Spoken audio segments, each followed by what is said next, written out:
యేసుని ప్రేమ ఛానల్కి స్వాగతం. దయచేసి ఈ ఛానల్ని లైక్ చేయండి, షేర్ చేయండి, సబ్స్క్రైబ్ చేయండి. క్రీస్తు యేసు నామములో వందనాలు చెప్పుచున్నాను.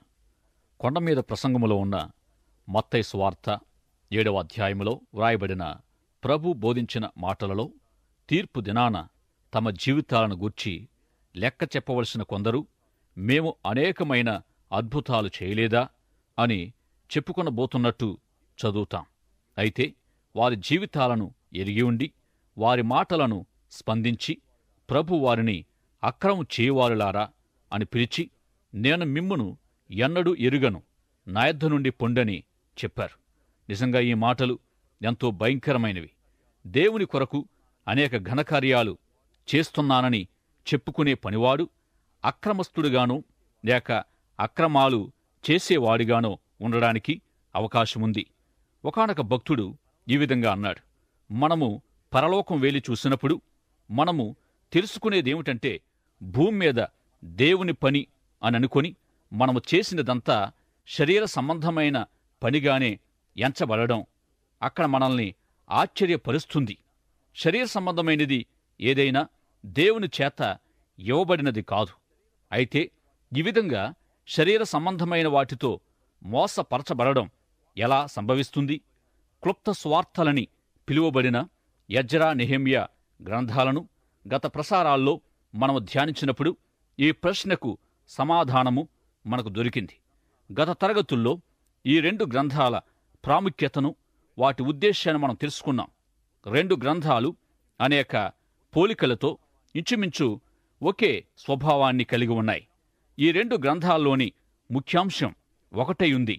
ఈ 2 గ్రంథాల అంశం దేవుని పని, దేవుని పక్షంగా ఒక వ్యక్తి చేసే పని. దేవుని పని అని అనబడాలంటే, దేవుని పనిగా ఉండాలంటే అందుకు అవసరమైన కొన్ని సూత్రాలు లేక సూచనలు ఎజ్రా గ్రంథం మనకు ఇస్తుంది. ఒక వ్యక్తి ద్వారా, కొంతమంది మనుషుల ద్వారా దేవుని పని పూర్తి చేయబడాలంటే అట్టి కార్యాన్ని నిర్వహించగల సమర్థుడైన నాయకుని గూర్చిన సమాచారము, అంటే నాయకుడు కలిగి ఉండవలసిన లక్షణాలు, గుణగణాలు, శక్తియుక్తులు, అర్హతలు మొదలగు వాటిని గూర్చి నెహెమ్యా గ్రంథం మనకు తెలియజేస్తుంది. ఎజ్రా, నెహెమ్యా గ్రంథాల్ని మనము కలిపి ధ్యానించడం. ఎందుకంటే పాత నిబంధనలో ఈ 2 గ్రంథాలు కవల పిల్లలాంటివి. వీటి మధ్యనున్న ఎన్నో పోలికలను కూడా మనం ధ్యానించాం. ఇక ఇప్పటి నుండి ఈ 2 గ్రంథాల్ని వేరువేరుగా ధ్యానించబోతున్నాం. దేవుని పక్షంగా ఒకరు చేసే పని దేవుని పనిగా ఉండాలంటే అనుసరించవలసిన 5 సూత్రాలను గుర్చి గత తరగతిలో మనం నేర్చుకున్నాం. దేవుడు ఎవరి ద్వారానైనా తన పని జరిగించుకోవాలని సంకల్పించినప్పుడు మొదటిగా ఆ పనిని వారిలో ప్రారంభించవలసిన వాడు దేవుడే. 2, ఈ విధంగా దేవుడే తన పనికి కారకుడై, ప్రారంభకుడై ఉన్నప్పుడు ఎవరి ద్వారానైతే ఆయన పని జరిగించబడుతుందో వారికి దేవుని నడిపింపును స్పష్టంగా దేవుడిస్తాడు. 3వది, దేవుడే ప్రారంభించి స్పష్టమైన నడిపింపుతో తన పనిని జరిగిస్తూ ఉన్నప్పుడు అట్టి పనికి అవసరమైన సహాయాన్ని తన పని జరిగించే వారికి దేవుడు తప్పక అనుగ్రహిస్తాడు. 4వ సూత్రం, తన పని నిమిత్తం దేవుడు అనుగ్రహించే సహాయము కొద్దిగానో తక్కువగానే ఉండదు గాని విస్తారంగా సర్వసమృద్ధిగా అనుగ్రహించబడుతుంది. మనము ఊహించి అడిగే వాటికంటే సర్వసమృద్ధిగా ఉంటుంది దేవుని సహాయం.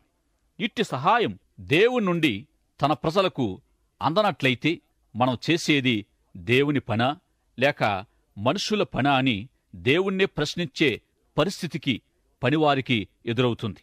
5వ సూత్రం, దేవుని పని ఈ లోకములో జరుగుతూ ఉన్నప్పుడు శత్రువు యొక్క వ్యతిరేకత ఎల్లవేళలా పొంచి ఉంటుంది. ఎజ్రా గ్రంథములో ఇవ్వబడిన సేవా సూత్రాలను అనుసరిస్తున్నప్పుడు శత్రువు యొక్క వ్యతిరేకత మరింత తీవ్రంగా ఉంటుంది. శత్రువు యొక్క కుయుక్తి, పన్నాగాల విషయమై అపోస్తుడైన పౌలు మనలను హెచ్చరిస్తూ సాతాను తంత్రములను మనము ఎరుగని వారము కాము అని తెలియజేస్తున్నాడు. సాతాను మోసగాడయుండి మోసము చేస్తూ దేవుని విధానాలను అనుకరించేవాడై ఉన్నాడు. మన జీవితాల కొరకైన దేవుని గొప్ప సంకల్పాలను పారుచేయగోరుతూ అత్యుత్తమైన వాటికి సాతాను శత్రువుగా ఉన్నాడు. అయితే దేవుడు నీ జీవితము ద్వారా పనిచేస్తూ ఉన్నప్పుడు దేవుని యొక్క ఉత్తమమైన వాటిని నీవు తప్పక అనుభవించగలవు. దేవుడు నీ కొరకు ఉద్దేశించిన మంచిని ఇష్టపడని సాతాను నిన్ను దేవుని విధానాల నుండి తప్పించగోరతాడు. ఎలాగంటే దేవుడు ఉద్దేశించిన అత్యుత్తమైనవి కాక కొద్దిపాటి మంచివాటిని చెయ్యమంటాడు. దేవుడు నిన్నొకవేళ పూర్తికాల సేవకుడిగా ఉండమంటే శత్రువు నీవొక మంచి వైద్యుడిగా ప్రసిద్ధి చెందాలంటాడు. దొంగతనాలు చేయమని చెప్పడుగాని కొద్దిగా మంచిగా కనపడితే చాలు అంటాడు. నీ మంచి నీ స్నేహితుల ద్వారానో కుటుంబస్తుల ద్వారానో నిన్ను మార్చ ప్రయత్నిస్తాడు.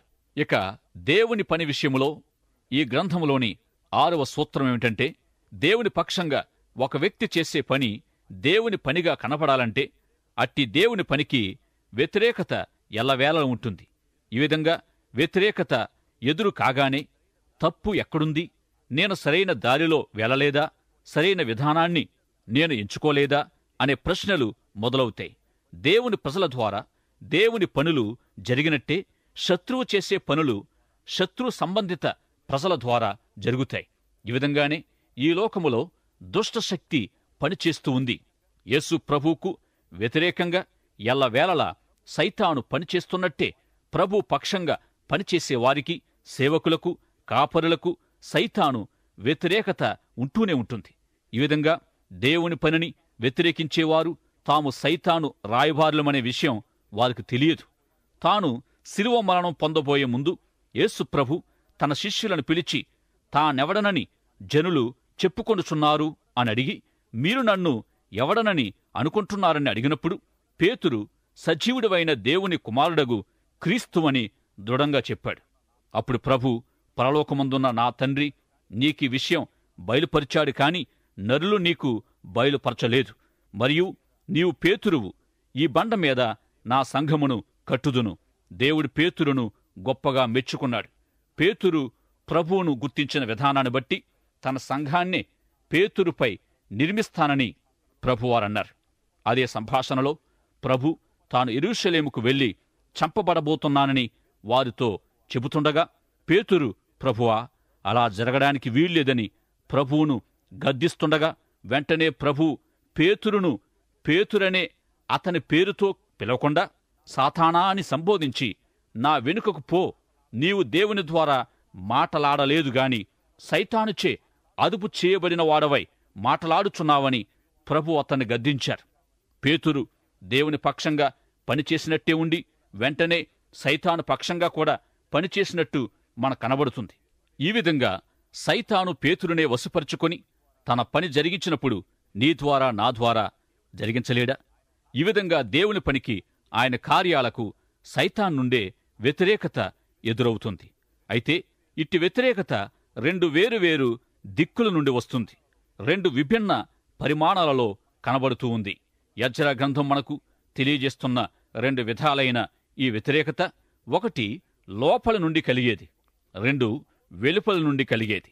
అపోస్తుడైన పౌలు కొరింథీయులకు వ్రాస్తూ తన ఎదుట గొప్ప ద్వారము తెరువబడి ఉందని, అయితే ఎదురించువారు అనేకులు అని తెలియజేస్తున్నాడు. తనకు ముందుగా ఉండిన కొందరిలా పౌలు దేవుని పనిలో గొప్ప సాధనమై ఉన్నాడు. ఆసియా అంతటిలో సువార్తీకరణ జరిగించే సమయములో తన ముందు తెరువబడిన ద్వారము గొప్పదై అవకాశాలు అసాధారణమై ఉండగా వ్యతిరేకించేవారు మరింత గొప్పవారై ఉన్నారు. దేవుని పని, దాని కలిగే వ్యతిరేకత ఈ విధంగానే ఉండాలి. నిజమైన దేవుని పనికి వ్యతిరేకత ఎప్పుడూ ఉంటుంది.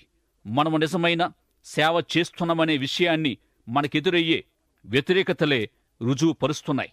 అయితే మనకొక గొప్ప వాగ్దానం ఇవ్వబడింది. ప్రకటన గ్రంథం 3వ అధ్యాయము 8వ వచనం, ఇదిగో తలుపు నీ ఎదుట తీసియించి ఉన్నాను, దానిని ఎవడు వేయనేరడు. అయితే ఈ ద్వారము గుండా వెళుతుండగా ఎట్టి కష్టాలు ఉండవనేది ఈ వాగ్దానం యొక్క అర్థం కాదు సుమా. మన ఎదుట తెరువబడిన ద్వారము గుండా వెళుతూ ఉన్నప్పుడు పాతాళ లోకశక్తులన్నీ నిన్ను ఎదుర్కొని మరణానికి ఈడ్చుకెళ్లే వరకు సిద్ధంగా ఉంటాయి. అయితే అట్టి శక్తులేవి కూడా నీ ఎదుట తెరువబడిన ద్వారాన్ని మూయజాలవు. ఈ విధంగా ఎట్టి వ్యతిరేకతకైనా సిద్ధంగా ఉండాలి. ఇట్టి సేవా మార్గాన్ని నీవెన్నుకొని నిజమైన దేవుని పని నీవు చేయగోరినప్పుడు ఈ లోకము లేక నీ చుట్టూ ఉండేవారు నిన్ను అభినందించరు.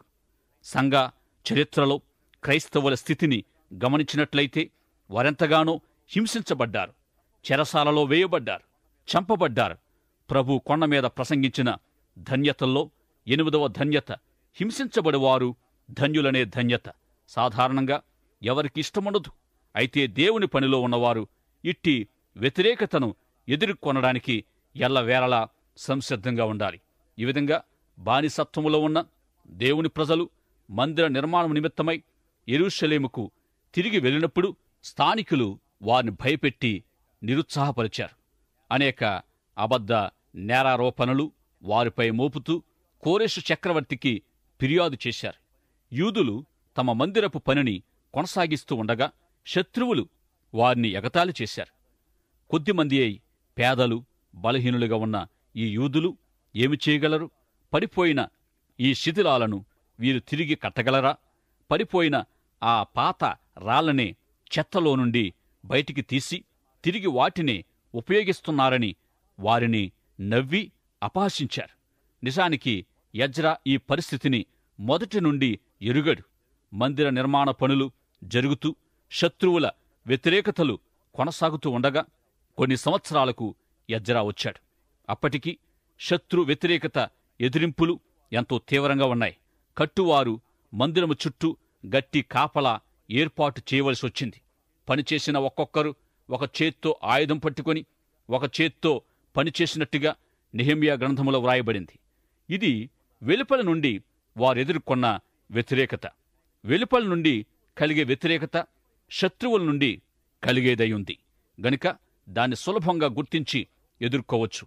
2వ రకపు వ్యతిరేకత, ఇది లోపల నుండి ఎదురయ్యేది. ఈనాటి సందేశములోని ముఖ్య సారాంశమేమిటంటే దేవుని సంకల్పానుసారంగా దేవుని ఉద్దేశాలు ఆయన ప్రజలలో నెరవేర్చబడాలి. మనము దేవుని పక్షంగా చేసే పని యథార్థమైనదా కాదా, నిజమైనదా కాదా అనే విషయాన్ని రుజువుపరచగల ఎన్నో సూత్రాల్ని, నిజమైన సేవ యొక్క నమూనాను ఎజ్రా గ్రంథములో మనం చూశాం. నిజమైన యథార్థమైన సేవా సూత్రాల్ని ధ్యానిస్తూ వచ్చాం. క్రీస్తు ప్రభు యొక్క అనుచరులు మరియు విశ్వాసుల ద్వారా ఇట్టి సత్యవంతమైన సేవ జరుగుతుంది. అవిశ్వాసులకు దేవుని సేవలో భాగం ఇవ్వబడదు.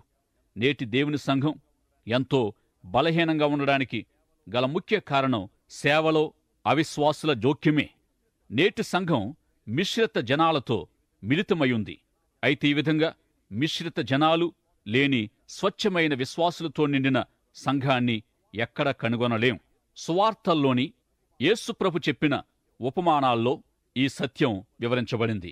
గోధుమలు గురుగులను గూర్చిన ఉపమానములో గోధుమల మధ్య గురుగులు విత్తబడిన పొలము యొక్క యజమాని దాసులు, మేము వెళ్లి గోధుమల మధ్యలో పెరుగుతున్న గురుగులు పెరికివేయడం నీకిష్టమా అని ఆ యజమానిని అడిగినప్పుడు అతడు, గోధుమలు గురుగులు రెండూ పోల్చలేనంతగా ఒకదానికొకటి పోలి ఉంటాయి.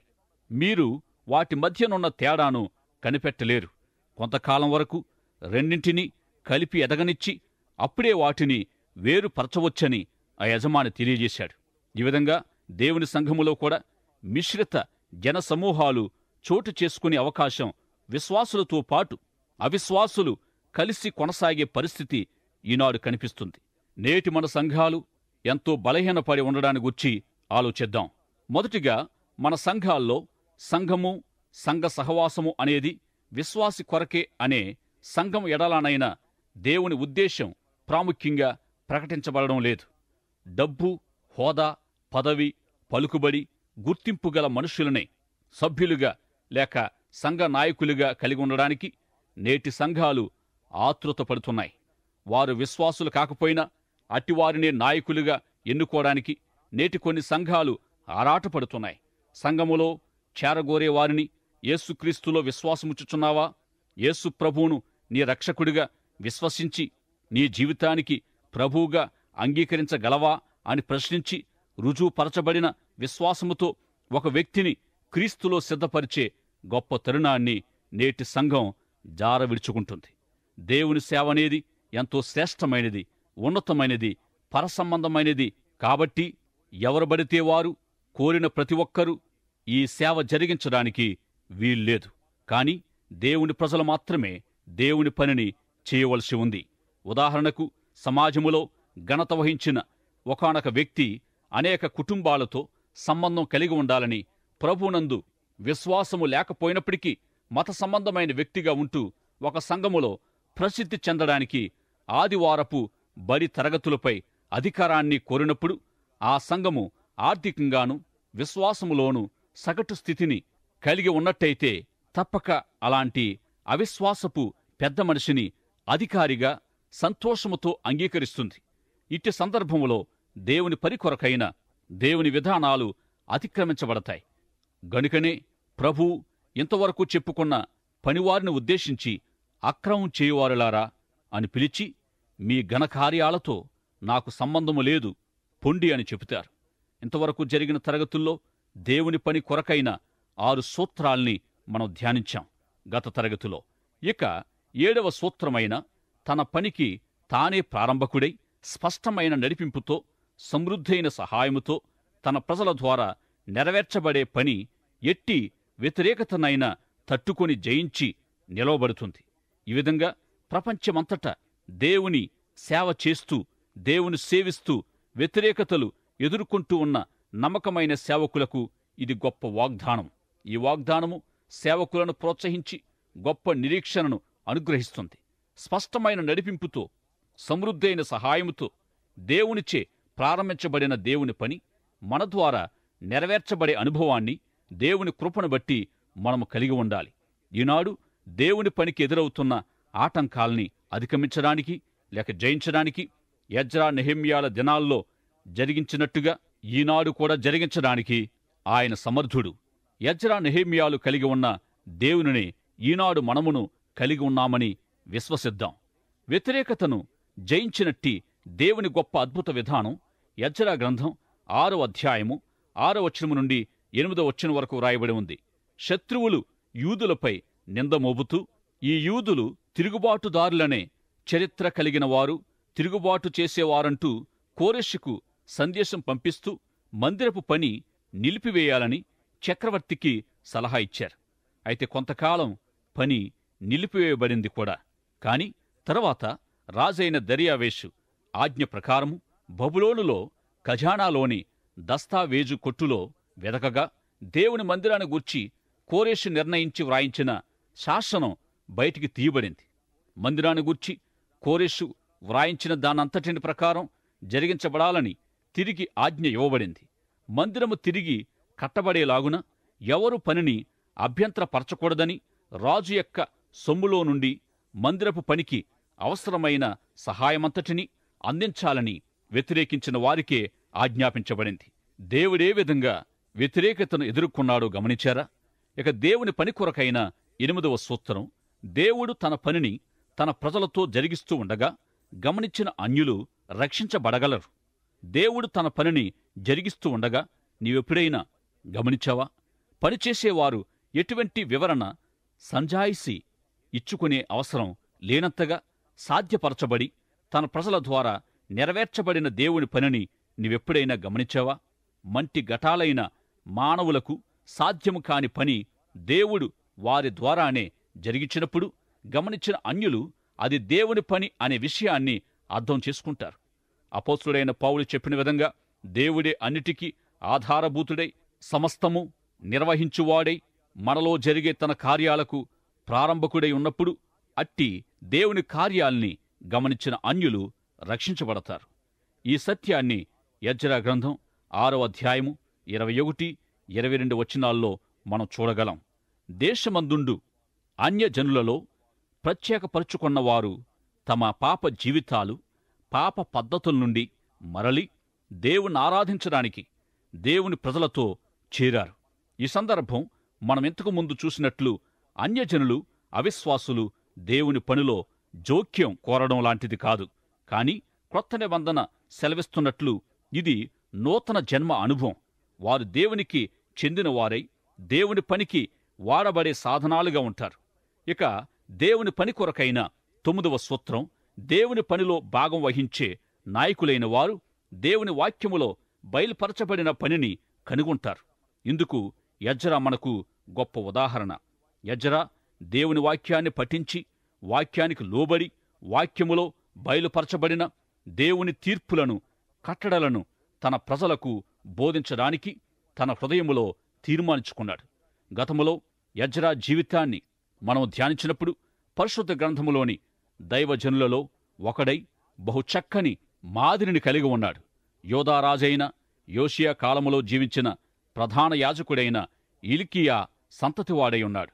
అప్పటికెంతో కాలంగా వారు పోగొట్టుకున్న ధర్మశాస్త్ర గ్రంథాన్ని మందిరములో కనుగొని రాజు ఎదుటికి పంపించాడు. ఆ విధంగా దేవుని వాక్యం ఎడల ప్రజలకు ఆసక్తిని కలిగించి ఉజ్జీవపరిచాడు. ఎజ్రా ఇదే విధంగా దేవుని వాక్యములో ప్రజలకు ఆసక్తిని పుట్టించి గొప్ప ఉజ్జీవాన్ని తీసుకొచ్చాడు. వారు చెరపట్టబడి బానిసలయ్యున్న కారణంగా ఆ పరిస్థితులకు లొంగిపోయి నేనేమి చేయలేనిక అని చెప్పలేదు గాని, తాను యాజక ధర్మం నిర్వహించలేని ఆ కాలములో ఎజ్రా దేవుని వాక్య పరిచర్యకు, అంటే దేవుని వాక్య పఠనానికి, ధ్యానానికి, ప్రజలకు బోధించడానికి ఉద్యమించాడు, పూనుకున్నాడు. 3 వంతుల తన జీవితములో ఒక భాగములో తనను సిద్ధపరుచుకున్నాడు. 2వ భాగములో దేవుని వాక్యానికి లోబడ్డాడు. 3వ భాగములో గొప్ప బోధకుడిగా ఉన్నాడు. ఎజ్రా దేవుని వాక్యాన్ని ఎరిగి ఉన్న కారణంగా దేవుని పని అంటే ఏమిటో ఎరిగి ఉన్నాడు. ఈ విధంగా బబులోనుచే చెరపట్టబడిన ప్రజలు 3 దఫాలుగా యెరూషలేముకు ప్రయాణం చేసినప్పుడు, మొదటిసారి తిరిగి వచ్చినప్పుడు మందిర నిర్మాణపు పనిని, 2వసారి ప్రజల మధ్య శక్తివంతమైన వాక్య పరిచర్యను, 3వసారి నెహెమ్యా నాయకత్వంలో జరిగిన ప్రయాణములో పడిపోయిన యెరూషలేము గోడ పునరుద్ధరణ ప్రారంభించాడు. 3వసారి శత్రువుల హింస, వ్యతిరేకత నుండి దేవుని ప్రజలు కాపాడబడ్డారు. ఇక్కడ నేను నొక్కి చెప్పకోరేదేమిటంటే, ఎజ్రా దేవుని వాక్యాన్ని లోతుగా తరచి ధ్యానించాడు, నేర్చుకున్నాడు, అభ్యసించాడు. ఈ విధంగా ఎజ్రా వలె దేవుని వాక్యాన్ని క్షుణ్ణంగా ఎరిగినందున దేవుని సేవకు పిలువబడిన వారెందరో ఈనాడు ఉంటూ ఉన్నారు. ఎజ్రా వలె దేవుని వాక్యాన్ని క్షుణ్ణంగా నేర్చుకొనడానికి ప్రపంచములోని ప్రతి ఒక్కరూ వాక్యాన్ని తెలుసుకునే విధంగా ప్రతి జాతికి అందించబడే ఉద్దేశముతో పరిశుద్ధాత్ముడు ప్రతి భాషలోనికి దేవుని వాక్యము అనుమతించబడే లేక అనువదించబడే ఏర్పాటు చేశాడు. ప్రకటన గ్రంథం 5వ అధ్యాయం 9వ వచనములో వ్రాయబడినట్లు, ఆయా భాషలు మాట్లాడువారిలో ప్రతి ప్రజలో, ప్రతి వంశములో దేవుని కొరకు మనుషులను కొని వారొక రాజ్యముగా చేయబడమనే వాక్యం నెరవేరింది. ఈనాడు ప్రపంచ భాషలు అన్నిటిలోనికి ఏ విధంగా దేవుని యొక్క వాక్యం అనుమతించబడింది లేక అనువదించబడింది అనంటే, దేవుడు తన దాసులకు అనుగ్రహించిన దర్శనం ద్వారానే. ఇక దేవుని పని కొరకైన 10వ సూత్రం, దేవుని దాసులకు అనుగ్రహించబడే దేవుని దర్శనం. క్షుణ్ణంగా, బహుతేటగా అధ్యయనం చేయబడిన దేవుని వాక్యం నుండియే దర్శనం పుట్టుతుంది. దేవుని పని కొరకైన 11వ సూత్రం, దేవుని వాక్యములో కనిపించే ఈ సూత్రము ఎంతో నిజమైనది. దేవుని పని నెరవేర్చిన దేవుని సేవకులు తమకివ్వబడిన పనిలో వైఫల్యం చెందడం. అయితే ఇట్టి వైఫల్యానికి కారణమేమిటి అనంటే, మానవ బలముతో కాక దైవశక్తితోనే దేవుని కార్యాలు సంపూర్తి చేయబడతాయి అనే గొప్ప సత్యం తెలియపరచబడడం కోసమే పరిమిత శక్తిగల దేవుని పరిచారకులు తరచుగా వైఫల్యం చెందడం సంభవిస్తుంది. ఎజ్రా, నెహెమ్యా గ్రంథాల్లో మహత్తరమైన దేవుని కార్యాలు సంపూర్తయిన వెంటనే దేవుని ప్రజల వైఫల్యం కనిపిస్తుంది. అదేమంటే, అన్యుల పద్ధతులు, సాంప్రదాయాలతో పట్టబడిన దేవుని ప్రజలు నైతికంగా, ఆత్మీయంగా పతనం కావడం దారితీసింది. ఒక మనిషి చేసే పని లేక దైవ కార్యంగా కనిపిస్తున్న మానవ కార్యం కూడా వైఫల్యం చెందగలదు. దావీదు, మోషే, సంసోను లాంటి వారి జీవితాల్లో కొన్నిసార్లు ఈ విధంగా సంభవించింది. ఈ విధంగా విఫలమైన ఒకానొక సందర్భాన్ని బట్టి మోషే వాగ్దాన భూమిలో ప్రవేశించే అనుమతి పొందలేదు.